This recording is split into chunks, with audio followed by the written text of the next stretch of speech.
Hello, I'm Barbara Gonmueller. I'll be your host for the next 20 exciting minutes. I say that with a happiness smile, and all saying, listen, this is a time for you to understand something that you've probably been wondering, where have all these fabulous movies appeared in the Santa Barbara International Film Festival? Well, the 2021 Peace Prize winner is Roger Durling, and he's going to bring us into the inner workings of peace and film and how we can become part of the world that we see on screen. How can we bring peace to the world?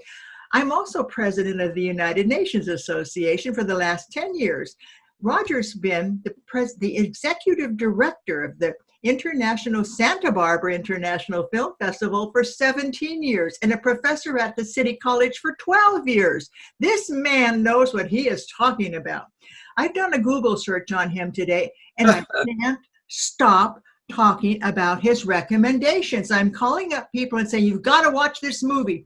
It's as if Roger walks in the writer's brain. He walks in their shoes. He gets the mind of the film into your mind. And so with that, Roger, I welcome you to peacepodcast.org. Thank you for being our 2021 Peace Prize winner. Well, thank you for bestowing that honor, which I'm delighted about, humbled and grateful. Well, this is a really interesting time, isn't it, Roger? With the pandemic, we need film now more than ever for hope and inspiration. Tell me a little bit about your philosophy of peace. Well, it involves a community, and that's one of the reasons why I love the film festival, that it brings all these different people, thousands upon thousands of people, and congregate under the auspices of film. But just the basic idea of bringing everybody together, a community, to share a common passion is important.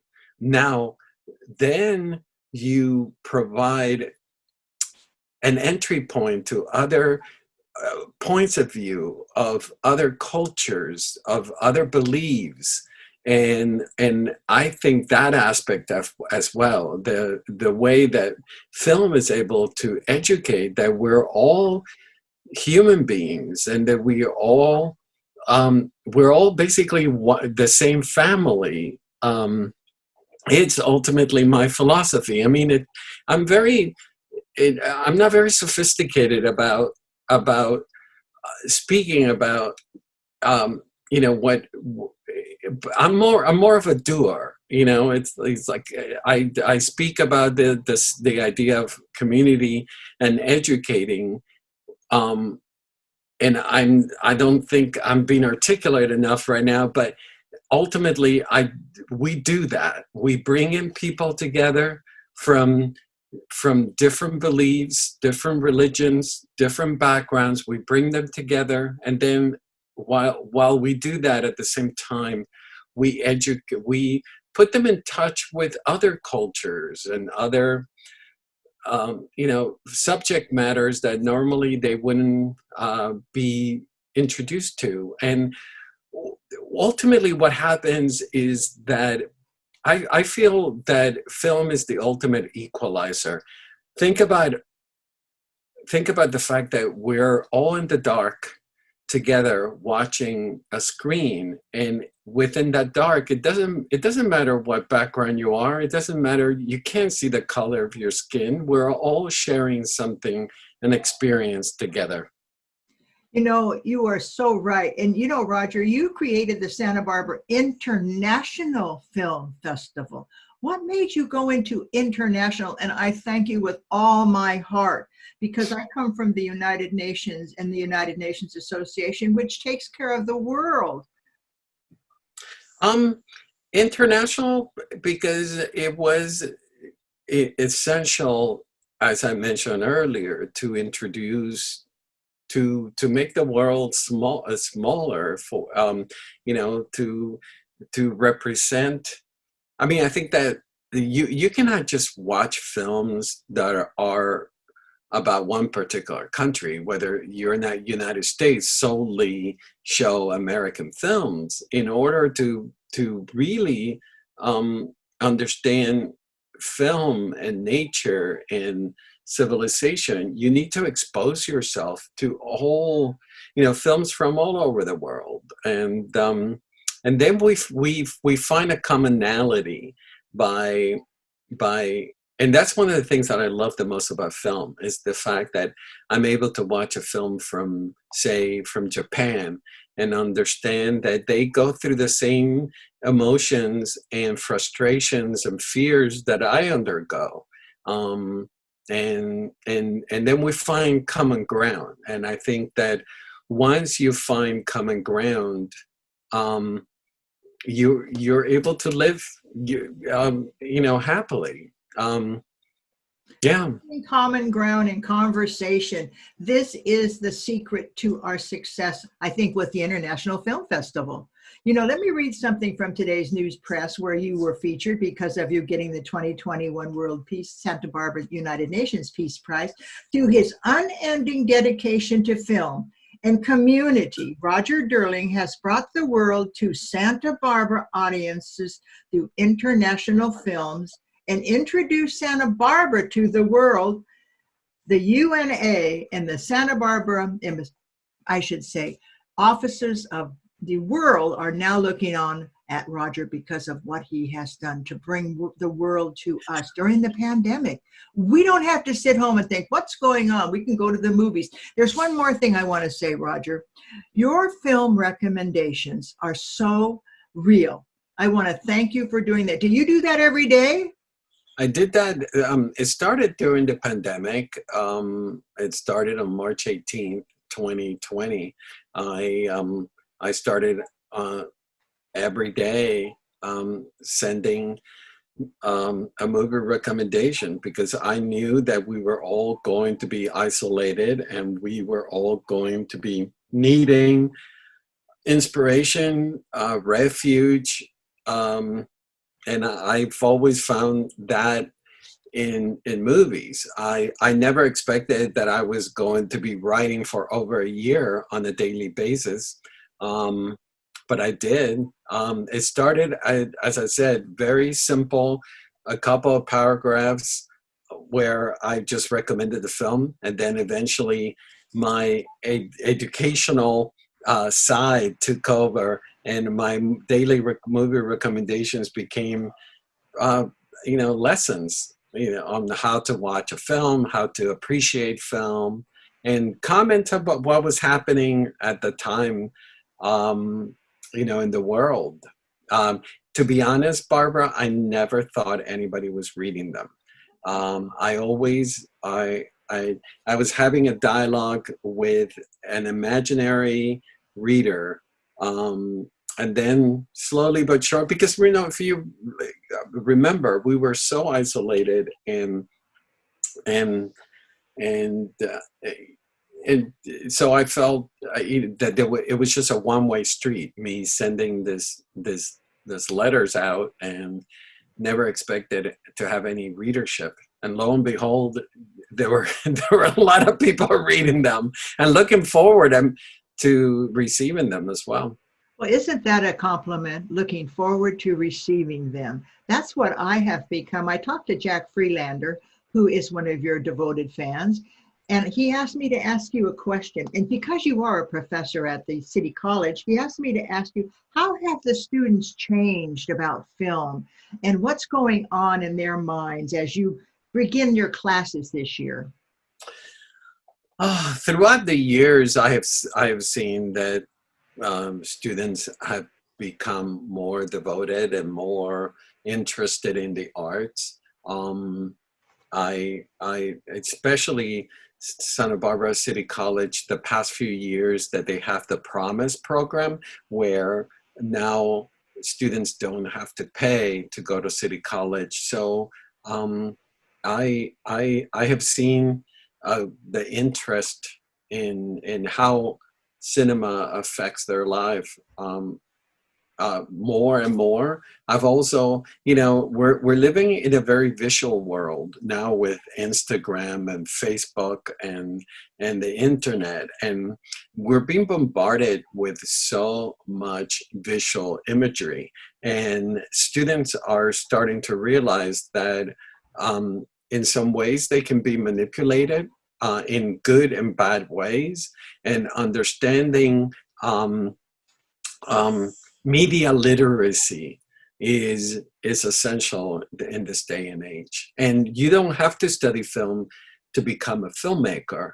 And I think that it is any aspects of your life, knowing about film and media, it's put to use. So students are acknowledging that, and they're very, I mean, we just came out of a whole year where we were teaching virtually, and now I'm teaching in person, fortunately, and you could hear a pin drop in the classroom now because the students are so grateful that we're actually in person and are treasuring the experience. Well, you bring a wealth of information to your students also. You are like, I don't know what to describe you as, but like a world leader in film. And I don't know many people like you. Now, I've been to these film festivals, but they're all local and they're just really honoring the white person out there. But what I got today when I was looking you up was The Daughter of the Dust. What a profound movie. What a profound review, honest to goodness. Now, I'm talking about something that you can find on the internet to listen to find more about Roger's recommendations during this quarantine. But I don't want to stop there because I really want Roger to talk about his youth. I hear you were in Panama when you started out. What's your trip from Panama to Santa Barbara? That's quite an amazing journey itself. Well, yeah. Why did you go to the movies in Panama? I was born and raised in Panama, and Spanish is my first language. Don't be fooled by a name like Roger Durling. I'm Latino. As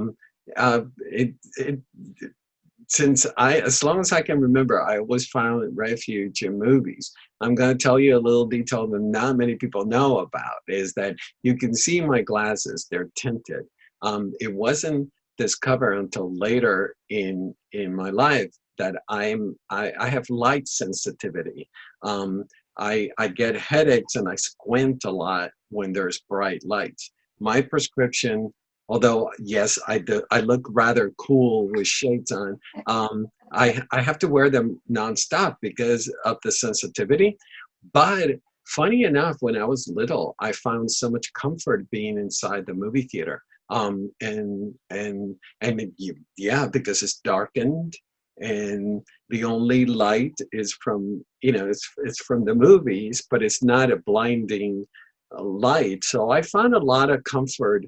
Unconsciously I was gravitating, like a moth to a flame. I was gravitating to movie theaters because they were darkened. Also, Panama, if you've ever been, it's very, very humid. Mm-hmm. And we didn't have air conditioning, and movie theaters were cooled. And so I gravitated to that as well. But then quickly I started, as far as I remember, I saw the movies as a window to travel and to be exposed to other cultures. And I love that. I remember seeing a passage to India, David Lean's film at a young age, and just being amazed that there was India, and I could, film can transport me there, and I was able to dream and share dreams, and so yeah, at a very young age, I was just fascinated. That is so beautiful. That you're transported to India. My mother was raised in Denver, Colorado, and she was raised during the Depression, and she got a nickel or 10 cents a week, and she put 5 cents into the movie magazines and 5 cents to go to the movies. My mother ended up working at Macy's, the head buyer, glamorous woman from a chicken farm, because of Warner Brothers. Education about the world today. And then entertainment second. I know that because I was the PR person for the Warner Brothers granddaughter. And she said, my grandfather and his brothers wanted to educate. And that's what you do, Roger. You educate. Well, it's I look back, if you know, I'm also a big avid historian about film, and if you look up back at the most terrible times in our history, people have gravitated to the movies. You know, during the Depression, the studios were churning out material, and it was very affordable. And at the time, you know, during the Great Depression, as you know, people were unemployed in big numbers, but they still could go to the movies For 5 cents on Saturday. and dream, and be and during World War II, World War I, you know, people were flocking to the movies. During the Vietnam War, if you think about all the movies that were dealing with the anti-establishment and the anxiety that the country was going through in the 1970s, and even today, this past year. Can you imagine what it would have been like if it wasn't for movies? Yes, we couldn't go to movie theaters and congregate, but we could go home and turn on the TV and have access to movies online, and that was you know, it was a form of refuge, and it was a form of comfort during this very dark period that we underwent. And I'm hoping that the films that people are watching enable them to bring the hope back into our lives. So many people don't have that anymore, Roger. You know, you and I can see the movies, and I get lost in a movie if I'm really watching a movie that touches my heart and touches my peace center. And I get lost, and I'm with that person, and I'm carrying it around with me. Films have that power to make you realize there is something else out there that you might want to think about.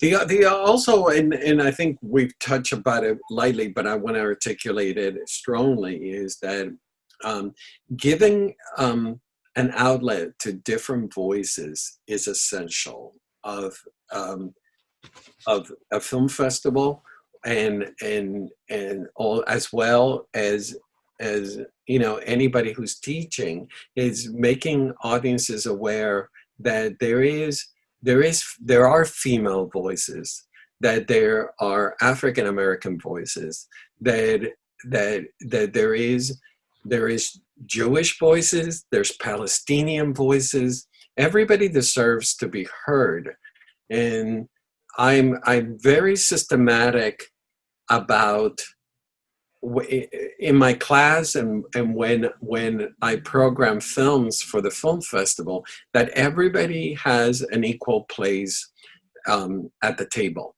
that we include every which voice. Recently, I showed a very controversial film at the Riviera Theater, and I got some. It was before the pandemic. It was a film called Hell, Satan.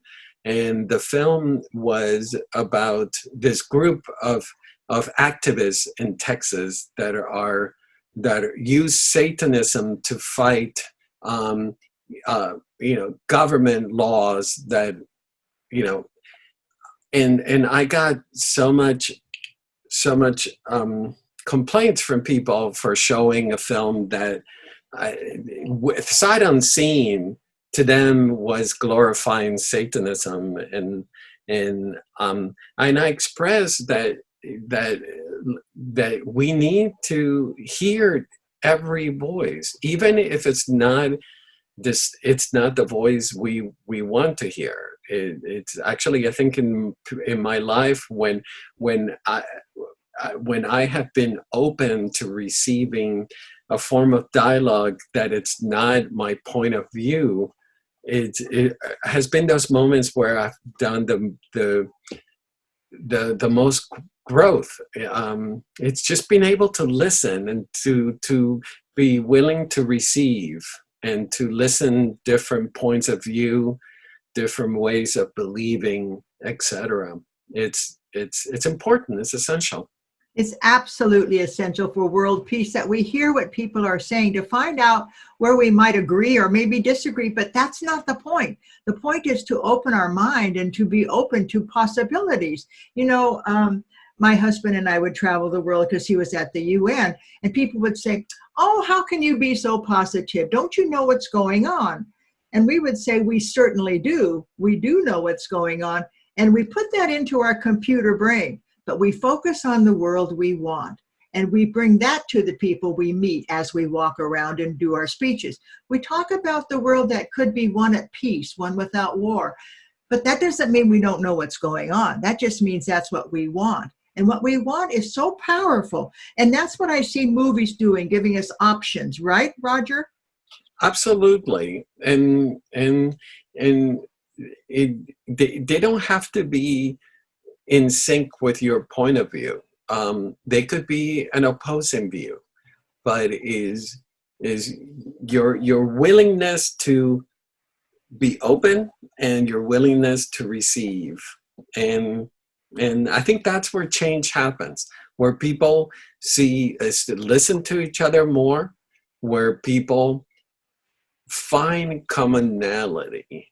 And I've used that term many times in our conversation today, but that to me, it's always, it's always, whenever I address anybody, whenever I walk in a room, whenever I'm traveling, I love traveling. I travel all over the world and I speak several languages. I always like to find the things that we have in common, and we're human beings. We breathe. We have that in common, and now you see why he is a 2021 Peace Prize winner, because this is how world peace begins. What do we have in common? I remember so many wonderful peacemakers that I've interviewed on peacepodcast.org, and some have said, I would say, now let's see what we have in common. And the only thing they had in common was they ate breakfast. That was it. But they started with that. They ate breakfast. They went to bed at night. They began a conversation. And the Dalai Lama always said, have a picnic with your grandchildren. You'll end all wars. And so that's my goal. And that's why we have Roger as our 2021 World Peace Conference. And I should say 2021 Santa Barbara United Nations Association Peace Prize winner. Roger, what do people say to you? I have a book and it should be a movie. What are 3 things that you look for in a book before you say, go forth and make it into a movie? Or how do you even approach such a topic? If you don't. I used to be a president of the book authors, and Yeah. My book should be a movie. Yeah. Is that true? Well, you mean, what advice do I give to writers that want their movies? I think write it yourself. Don't wait for somebody else to do it. If you're a writer and you have the book, why don't you sit down and take a first stab at it and do a draft? And what makes a movie producer such as yourself, or people who do the movies, say that's the book I like? Fried Green Tomatoes. We all know this wonderful woman who lives in Santa Barbara. Her book had so much heart and so much history. There was so much in that book. And so is that what they look for today in our movies? They look at something that it's powerful. They look at something that has commonality, that it has a lot of specificity, but that has commonality as well. Ironically, the more specific you are about your story and personal, ultimately it is where the universality arrives. I was thinking, Barbara, what you told me earlier about commonality, when we were talking about commonality, and I wanted to share a recent exchange that I had where I needed to travel through Colorado for 2 hours, and I had this driver that was taking me through the rural parts of Colorado, and he was politically not in my same beliefs, and I thought it was going to be. I sit down in the car, and he had a sticker of a, a, a, a political candidate that I didn't vote for, and my first impression was like, oh my God, this is a 2-hour drive, and I'm going to have to be with somebody who I don't have anything in common, and and and then all of a sudden I said, let's make the best out of this. And I said, what, do you watch movies? And he told me, of course, yes, I love watching movies. And what are the movies that you like? And then all of a sudden he started telling me the movies that he liked, and we started this conversation, and time flew for 2 hours. And I could tell that the tension that he had about having me in the car and vice versa totally dissipated. And it was because we found that we had this passion for certain movies, and we found commonality that way.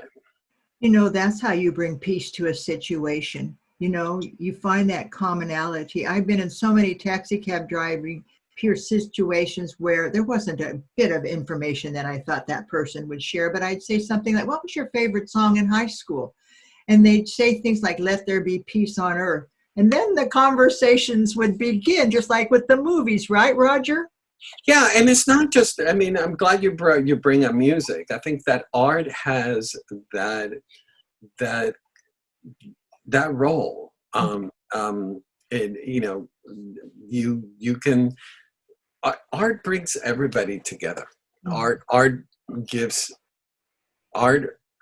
is a conduit to conversation, to solace, to to challenge you, etc. But it does bridge